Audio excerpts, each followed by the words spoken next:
Hello friends, तर आज आमच्या भैयांना जायचं होतं तिरुपती बालाजीला. तर त्यांची रात्री ट्रेन होती 9:30 वाजता. तर आम्ही दुपारी पोह्याचा मस्तपैकी चिवडा बनवला, जो की मी ऑलरेडी शेअर केलेली आहे रेसिपी त्याची. आणि नंतर मग चिवडा वगैरे बनवून झाल्याच्या नंतर आम्हाला त्या भैयाला सोबत नेण्यासाठी मसाला पुऱ्या पण करायच्या होत्या. तर भैयाला रात्री 9-9:30 वाजता निघायचं होतं घरून. तर मग तोपर्यंत सगळं आवरायचं होतं आणि चिवडा वगैरे बनवल्यानंतर पाहुणे पण आलेले होते घरी, त्यामुळे चिवडा वगैरे बनवायलाच खूप टाईम झाला. तर मग आम्ही दोघींनी गॅस खाली घेतला आणि नंतर मग माझ्या जाऊबाईंनी पुऱ्या लाटून दिल्या आणि मी तळल्या. मग दोघींनी सोबतच पुऱ्या वगैरे सगळं करून घेतलं.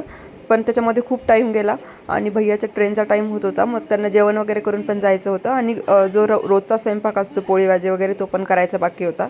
तर मग आम्ही पटपट पुऱ्या वगैरे सगळं करून घेतलं.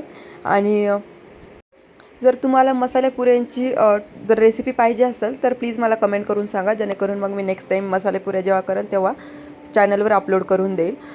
कारण मी ह्यावेळेस रेसिपी व्यवस्थित रेकॉर्ड करू नाही शकले, कारण की खूप जास्त घाई होती आणि खूप फास्टमध्ये करायचं होतं. तर मग रेकॉर्ड वगैरे करायचं म्हटल्यावर खूप जास्त टाईम जातो. तर मग मसाला पुऱ्या वगैरे करून घेतल्या आम्ही आणि नंतर मग रोजच्या स्वयंपाकामध्ये वरण आणि पोळ्या सगळं करून घेतलं स्वयंपाक.